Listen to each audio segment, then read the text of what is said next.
भी समाधियां जिनने भगवान के दर्शन किए कि भगवान है या नहीं है तो वो वन के अंदर छुप गए। छुपने के बाद जैसे अंदर कूदे ना, कूदने के बाद वन के अंदर छुप गए। छुपने के बाद देखा तो ये बन गए लोगों की समाधियां। यहाँ पर 35 लोगों की समाधियां हैं। 35 लोगों की समाधियां। हाँ, अभी 3-4 साल पहले यूट्यूबर आए थे। तो तेरे हारी बीमारी एक्सीडेंट वगैरह कुछ नहीं होगा। तो इसी कली काल में इसी वन का प्रभाव है। उससे क्या होगा, कभी एक्सीडेंट नहीं होगा, हारी नहीं होगी, बीमारी नहीं होगी। गाय के कच्चे दूध में स्नान कराते रहना, अगर कैंसर तक होगा तो कैंसर। यह है निधि वन का गेट। अब निधि वन के गेट पर हम आ चुके हैं। अब चलते हैं निधि वन में, क्या है यहाँ की मान्यता और क्या है यहाँ पर, क्यों आते हैं लोग और कैसे कृष्ण जी यहाँ पर रात में डांस करते हैं, वह सब चीज़ बताएंगे और वो सभी पेड़ों को आपको दिखाएंगे। तो चलते हैं निधि वन के अंदर। तो ये है निधि वन की एंट्री। अब हम यहाँ से एंट्री करते हैं और चलते हैं आगे की तरफ, दिखाते हैं पूरा निधि वन।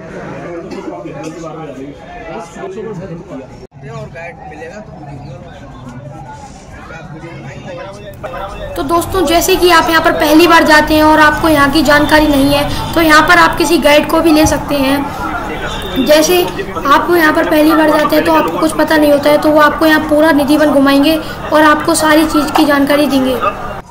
जय ये क्या अष्टकी यहाँ ललिता और विशाखा जब भगवान ने रास किया था, रास करते हुए अष्टकी यहीं विराजमान हो गई। अच्छा। तो बोलो अष्टकी महारानी की जय कर लीजिए इनको। जय। ये है ललिता कुंड जी, ललिता कुंड।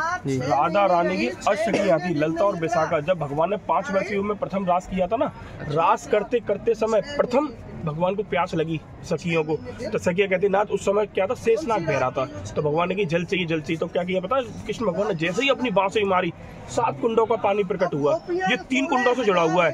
तीसरा कुंड कहाँ पे इसका मालूम है? गोवर्धन में। आप शायद दर्शन किए हो तो ललिता कुंड प्रथम कुंड दिया। दूसरा वृंदावन बिहारी के मंदिर में। बोलो राधा रानी की शाकी बिहारी और वृंदावन बिहारी, जिसके नाम से वृंदावन धाम बसा, वृंदावन नाम बसा। माँ को तुलसी बोलते हैं, वन तुलसी। इसी का वृक्ष की रज और तुलसी का इन्हीं 2 का ही प्रभाव है यहाँ पे।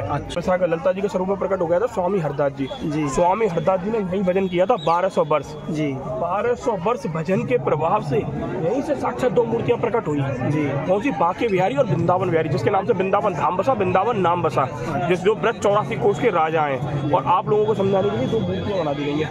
कौन कौन से? बांके बिहारी, वृंदावन बिहारी। बोलो राधा रानी की। मेरी किस्मत में कुछ नहीं बाबा, नाम सुन कर के तेरा आया हूँ, डाल दे भीख मेरी झोली में, अब तुझे आजमाने आया। आपको बताते हैं कि पहली बात तो वृंदावन धाम है, मथुरा भी धाम नहीं है, वृंदावन धाम है। 4 धाम है, सबसे प्रथम धाम है वृंदावन धाम। आपने शायद आपको पता भी होगा, सबसे ज्यादा पुण्य दान वगैरह नहीं होते हैं और सबसे ज्यादा भागवत नहीं होती है। होती है 4 धाम में सबसे प्रथम धाम है वृंदावन, क्योंकि भगवान की नगरी है। और सबसे उच्च और किनकी होती है? राधा रानी की। राधा रानी उच्च कोटि की है, वो ये सब मात्र भगवत।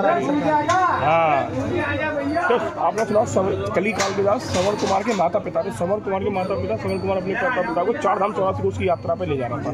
4 धाम पे जब भगवान ने दशरथ जी ने तीर मार दिया था, उसी समय श्राप दिया था कि कली काल में कोई भी बच्चा अपने माता पिता को 4 धाम 84 कोष की यात्रा नहीं करा पाएगा। कोई करा पाता है? घर में कोई होता तो कोई नहीं होता, कोई नहीं होता तो कोई होता है, कोई भी नहीं करा पाता 4 धाम की यात्रा। वृंदावन में 4 धाम 84 कोष है। 4 धाम कौन कौन से बताओ? रामेश्वरम, द्वारका, जगन्नाथ, केदारनाथ। 4 धाम है। 4 धाम में सबसे प्रथम धाम है वृंदावन धाम। जो लोग 4 धाम 84 को नहीं कर पाते ना 4 कोनों पे, जो वृंदावन में 4 धाम है, 84 को जो 4 धाम की यात्रा करता है तो 4 धाम 84 कोष की यात्रा का फल प्राप्त होता है। और जो लोग वृंदावन में पूरे नहीं घूम पाता, जो एक बार वृंदावन बिहारी के दर्शन करता है, उसके माता पिता उसको 4 धाम 84 को 14 भुवन के दर्शन का फल प्राप्त होता है। वृंदावन में 84 कोष की यात्रा। 84 कोष का मतलब क्या मानो? 84 कोष में 84 कुंड पड़ते हैं और 84 कुंड में स्नान करने से 84 लाख योनियां खत्म हो जाती है। जी है वृंदावन। इसे किस में लिखा है इसका उल्लेख पता है? पद्म पुराण में। पद्म पुराण आप उठाओगे तो आपको सारा दिखाई दे जाएगा। ये देख रहे हैं, इसी का महत्व इसको बोलते हैं वृंदा तुलसी वन। जब रात के समय जब नृत्य करती है ना, नृत्य गोपियाँ बनती है। गोपियाँ बनने के बाद इसमें से क्या तुलसाजी झड़ती हैं भैया जी, तुलसाजी झड़ती हैं।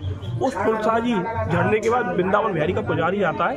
पुजारी आने के बाद चांदी की थाली में एक एक तुलसी को बीन बीन के ले जाता है। उसी तुलसी का ही प्रभाव है। इस तुलसी का क्या प्रभाव मालूम है? जो शुक्ल पक्ष की एकादशी वाले दिन गाय के कच्चे दूध में धारण करके स्नान करा देता है तो पता 4 धाम 84 कोस के फल का प्राप्त होता है। हारी बीमारी मनोकामना कुछ भी पूर्ण होती है वो संपूर्ण हो जाती है। ये है जो लोग आते हैं वहीं लेने जाते हैं और वहीं मिलता है 56 भोग। 56 भोग का प्रैक्टिकल करना। 56 भोग क्या है, जैसे अब भगवान का भोग लगने के बाद एक एक टुकड़ा मिला दिया जाता है। आगे रंग महल है, रंग महल में शाम के समय होती है शयन आरती, सुबह होती है मंगला आरती। शयन आरती समय 150 लड्डू दातुन पान सिंगार बीड़ा सब सजा दिया जाएगा और 7 ताले लगा देंगे वहाँ से वहाँ तक। जब एक एक ताला खोला जाएगा पता क्या देखते हैं, लड्डू चबे हुए दातुन कटे हुए सिंगार बिखरा हुआ। उसी प्रसाद को उन प्रसादों में मिला दिया जाता है तो वो क्या बन जाता है, महाप्रसाद। महाप्रसाद बन जाता है। उसका प्रैक्टिकल करना, 6 महीने धूप में रख देना, उसमें से बदबू नहीं आएगी। बदबू का कण कैसा होता है, कहते हैं चित्रकूट की रामरस वृंदावन की धूल ओ मस्त लगा तो पाप हो सब दूर। इस ब्रज की रच का और इस तुलसी का इन्हीं 2 का ही प्रभाव है जो पूरे ब्रज में है। बोलो राधा रानी की जय, वृंदावन बिहारी लाल की जय। रिक्शा और गोपी भाग के देखा जाए तो आपको उसी रूप में ही मिलेंगे।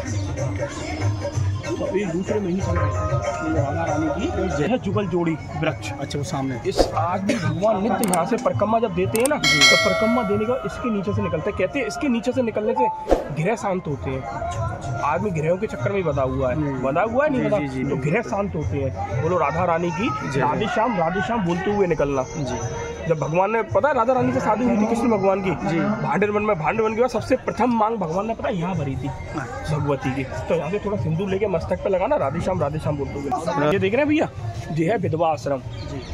विधवा आश्रम मतलब 2000 मीराएं नित्य भजन करती हैं हरे कृष्ण हरे राम जिसके द्वारा अन्न खाना पीना रहना वगैरह किसके द्वारा जाता है, वृंदावन बिहारी ट्रस्ट के द्वारा। जो आपका दान वगैरह जाता है ना यहाँ से माई का पीताम्बरी तुलसी की माला और 56 भोग वो वहीं से प्राप्त होता है और उसी के द्वारा व्रत 84 कोष में जितने भी हैं सबको दान प्राप्त होता है। नित्य परिक्रमा लगती है उनको दान जाता है क्योंकि लोग कहते हैं कि हमारा दान गलत। देखो दान क्या है, दान कैसे देना चाहिए, ब्राह्मण को होना चाहिए तम्बाकू नहीं खाए गुटखा नहीं खाए और दान हमेशा देख के जाना चाहिए। गुरु भी छान के बनाना चाहिए कि कौन गुरु है कौन नहीं है। तो बोलो राधा रानी की ये समाधियां जिनने भगवान के दर्शन किए कि भगवान है या नहीं है तो वो वन के अंदर छुप गए। छुपने के बाद जैसे अंदर कूदे ना, कूदने के बाद वन के अंदर छुप गए। छुपने के बाद देखा तो 2 लोगों की समाधियां यहाँ पर 35 लोगों की समाधियां है। 35 लोगों की समाधि। हाँ अभी 3-4 साल पहले यूट्यूबर आए थे, शायद आपको पता हो तो दिल्ली के थे यूट्यूबर कह रहे भगवान आते हैं नहीं आते। तो 4 लड़का और 1 लड़की थे। वो पहले क्या बाउंड्री अब ऊंची कर दी है, पहले जो छोटी थी बाउंड्री अंदर कूद गए। कूदने के बाद देखा तो पता स्वामी हरदास जी ने यहाँ के जो पुजारी है वृंदावन बिहारी का पुजारी उसको आवाज दी थी मंदिर के अंदर जाके कौन कूदा है। तो 4 जने पाए गए भैया इसके अंदर 4 जने पाए गए। बहुत हाईलाइट हुआ था न्यूज़ में, बहुत अच्छा। तो जो ये समाधियां बनी हुई हैं वो किसकी हैं, जो यहाँ पर रह गए हैं? हाँ जिनने दर्शन किए। जैसे आप लोग हैं आपको विश्वास नहीं है भगवान है नहीं तुम कूद गए जाके अंदर आके। अच्छा तो आपको चमत्कार नित्य नजर आ जाएगा जब सुबह रहोगे नहीं रहोगे। इसका प्रमाण पता कहाँ पे है, कलकत्ता में है। एक जना यहाँ कूदा था उसने आज भी वो लिख गया था निधवन के बारे में तो आज भी म्यूजियम में लिखा हुआ है। अच्छा वो बच गया था?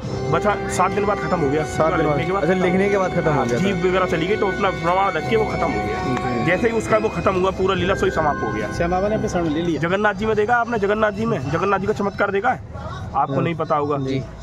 खाना जब पकाते हैं तो कहाँ से पकते हुए आना चाहिए, गैस पर रखते हैं। जगन्नाथ जी में 7-8 मटके रखेंगे जो जगन्नाथ का भात दुनिया पसारे हाथ। अच्छा हाँ जगन्नाथ जी में 8 हड्डियाँ रखेंगे यूँ करके। अच्छा और पता कहाँ से पकते हुए आएगा, ऊपर से प्रथम पकेगा फिर नीचे आएगा। अच्छा और जितना प्रसाद बनेगा महाप्रसाद जिसको बोलते हैं कभी खत्म नहीं होगा। और आज के दिन भी जगन्नाथ जी में क्या होता है मालूम है, विभीषण आज भी आता है झाड़ू और सफाई करने के लिए। जगन्नाथ जी में जाना यूँ ही छोड़ जाएंगे, जब सुबह के टाइम ताला खोला जाएगा सब सफाई मिलेगा जैसा गंगा जल से धो दिया होगा जमुना से। ये जगन्नाथ का चमत्कार है। जगन्नाथ का बाद दुनिया पता है, ऐसी वृंदावन का चमत्कार है। ब्रज की बच्चे को नजर लग जाती है। अच्छा वहाँ से ऐसे बता दो पक्षी वगैरह भी ऊपर नहीं उड़ता है? हवाई जहाज भी ऊपर से नहीं जाएगा, हमेशा उल्टी दिशा में झंडा बहता है जगन्नाथ जी का। ब्रज की रथ का क्या प्रभाव, बच्चे को हारी लग जाए बीमारी लग जाए नजर लग जाती है ना, थोड़ी ब्रज की रथ को मस्तक से और जीभ से चटा देना, जीभ से चटा देना, नजर 2 मिनट के अंदर पड़ जाएगी। ये प्रभाव है। और इसी तुलसी गाय शुक्ल पक्ष की एकादशी आए ना, गाय के कच्चे दूध में स्नान करा के लॉकेट बना के धारण कर लेना जी। आपको अपने आप ही प्रभाव दिखाई दे जाएगा, जो ऊर्जा होती है ना उसका प्रभाव हो जाएगा। ये ऐसे मिलता कहाँ से लेना? ये जो है ना ब्रज की रस्ता यहाँ से लेनी पड़ेगी और जो तुलसी जो मिलेगी वो मिलेगी आपको वृंदावन बिहारी मंदिर से जी। क्योंकि पहले क्या था इसी ट्रस्ट का ही मंदिर वो ट्रस्ट का बना दिया गया है, जहाँ से भगवान का देखो ऐसे नहीं भगवान का प्रसाद लगता है वो भोग लगता है जी। उसके भोगों के नित्य विधियाँ हैं, विधि हर चीज की विधि है। उसी के हिसाब से भोग लगता है। तो उसी विधि के हिसाब से अगर देखो, और आप कहो कि मैं लगा दूं, कोई नहीं लगा पाएगा जब तक उनकी इच्छा नहीं होगी, अपने आप भाव उत्पन्न हो जाएगा। जी। मगर हमारे कहने से लगा के जरूर जाना, आपको प्रभाव नजर आ जाएगा। एक्सीडेंट नहीं होगा, हारी तभी कहते ना मृत्यु कहे गोपाल से मेरी मुक्ति बताए, ब्रज मस्तल मुख से मुक्त मृत्यु हुआ। कहने का मतलब क्या है पता है? हे नाथ कि मैं मुक्त कैसे होंगी? तो कृष्ण भगवान पता क्या कहते हैं? तू इस ब्रज की रच को और इस वन की तुलसी को धारण करना, तो तेरे हारी बीमारी एक्सीडेंट वगैरह कुछ नहीं होगा। तो इसी पर कली काल में इसी वन का प्रभाव है। उससे क्या होगा? कभी एक्सीडेंट नहीं होगा, हारी नहीं होगी, बीमारी नहीं होगी। गाय के कच्चे दूध में स्नान कराते रहना, अगर कैंसर तक होगा तो कैंसर तक खत्म हो जाता है। ये चमत्कार है इसका भैया, विश्वास होना चाहिए, विश्वास का ही सारा खेल है। मानोगे तो भगवान है, नहीं तो कुछ नहीं है। रास मंडल जी, भगवान जब भगवान रास करते थे ना, तो भगवान ने यही रास किया है। जितनी गोपी होती थी उतने कृष्ण उतनी गोपियां बन जाया करती थी, जिसमें महाकाल भी महाकाल कौन? बाबा भोलेनाथ गोपी का रूप धारण करके आए थे। नाम पड़ा गोपेश्वर महादेव। रास हो रहा था तो ललिता जी ने अपने हाथों से श्रृंगार प्रदान किया था उनको। तब प्रदान करने के बाद यहीं विराजमान हुए भगवान। रास करते करते समय क्या हुआ? कृष्ण भगवान ने राधा रानी ने पता क्या किया? एक लीला कर डाली। तो क्या किया? भगवान राधा रानी ने उनकी बंसी चुरा ली, ललिता जी ने और राधा रानी ने कृष्ण भगवान की बंसी चुराने। कृष्ण भगवान कहते हैं राधे मेरी बंसी दो। कृष्ण थोड़ा पीछे रख लो। तो भगवान क्या कहते हैं? राधे बंसी दो। राधा रानी कहते हैं मैं ना दूंगी, तुम चली आओ, क्योंकि तुम चले जाओगे, आते हैं नहीं हो। तो बंसी क्या थी? भगवान की धारण कर ली। तो भगवान राधा रानी ने कितनी शर्तों में दी? 2 शर्त बोली, जितनी भी मेरी नित्य गोपियां हैं यहाँ आके विराजमान हो जाए। उसी दिन से भैया जी आप देख रहे हैं जो गोपी रूप में विराजमान हुए सारी। और जो मेरे वृंदावन बिहारी के दर्शन करे, उनके दर्शन करे, उनके माता पिता उनको 4 धाम 84 कोस की यात्रा का फल प्राप्त हो। तभी से और भगवान ने कहा कि आप बंसी नहीं लगाओगे ब्रज 84 कोस में। उसी दिन से कृष्ण भगवान ने बंसी चुरा ली, छोड़ दी बंसी। तो क्या नाम पड़ा? राधा रानी बंसी लगा के आज भी विराजमान है। राधा रानी बंसी चोर, पूरे वर्ल्ड में एक ही मंदिर है जो राधा रानी बंसी लगा के विराजमान है यहाँ पर, जिसका नाम पड़ा राधा रानी बंसी चोर। और किसी कहते हैं जो वृंदावन में आता है, जो वृंदावन में आएंगे अपने माता पिता का नाम रोशन कर जाएंगे। तो वृंदावन में क्या शिलाओं पे नाम लिखवा जाते हैं, क्योंकि मनोकामना पूर्ण होने पे, ये होने पे भगवान की अपने आरत, क्योंकि हे भगवान जो शरीर है मेरा नाशवान, आज है कल नहीं है। तो आज के चरणों में मैं अपने छोटा सा मन का मंदिर बनवा जाता हूँ। तो इसी बार आप देखना लाखों सिलाई लग रही है, कुछ चूंकि आता होगा नहीं, हजारों सिलाई लगाई है मंदिर के 10,000 वृंदावन बिहारी में हजारों लाखों सिलाई लग रही है भैया। बोलो राधा रानी की रानी। बगल में ललिता और विशाखा भगवती कृष्ण और राधा के रूप में साक्षात विराजमान है। और बगल में उनकी सबसे प्रिय शैली कौन थी? ललिता और विशाखा 24 घंटे साथ में रहा करती थी। इन्हीं ने ही स्वामी हरदास जी का रूप लिया था। कृष्ण भगवान का आदेश था कि अब तुम कली काल में जाके अब तुम स्वामी हरदास जी का, शिरोमणि स्वामी हरदास जी का चरित्र सुनना। अकबर का भी घमंड तोड़ दिया था स्वामी जी ने। अकबर का जो देश का राजा था, नतमस्तक होते हुए आया था, तो उसका भी घमंड तोड़ दिया था। तो उनके आदेश में प्रकट हो गया है ललिता जी के रूप में स्वामी हरदास जी। क्यों प्रकट हो गया है? क्योंकि कली काल के चक्कर में कि बड़े जिनके माता पिता नहीं जा पाए, कुछ नहीं कर पाए, 4 धाम 84 कोस नहीं कर पाए, तो उनको फल और पुण्य प्राप्त हो। इसी की वजह से मूर्तियाँ प्रकट करी। तो वो एक मूर्ति रख दी जब औरंगजेब आए थे। औरंगजेब के जरिए जब बहुत तोड़ा ताड़ी हुई थी, मंदिरों को ध्वस्त किया गया था। तो इसी के लिए स्वामी हरदास जी ने लपेट के एक मूर्ति यहाँ विराजमान कर दी और बांके बिहारी की मूर्ति वहाँ विराजमान कर दी। पहले सत्य देवालय है, कौन से? सुनो भैया, यहाँ पे कौन से जो साक्षात मूर्तियाँ प्रकट हुई है, कौन कौन सी मालूम है? बांके बिहारी, वृंदावन बिहारी, गोपेश्वर, राधा रमण और राधा बल्लभ, जो धरती में से साक्षात प्रकट है। बनाई नहीं धरती में से, जिनके अंदर जीव आत्मा प्रकट है, जीव आत्मा साक्षात विराजमान है। तभी चमत्कार को नमस्कार होता है। बोलो राधा रानी की जय। इन्हें जब भजन हो गया था ना, नित्य फूल हो गया था, स्वामी हरदास जी ने भजन करते करते नित्य जीवित समाधि में विराजमान हो गए। स्वामी जी आज भी जीवित समाधि में विराजमान है। इनकी जो मेन गद्दी है ना, वो कहाँ पे? वृंदावन बिहारी में। उसके दर्शन आज भी स्वामी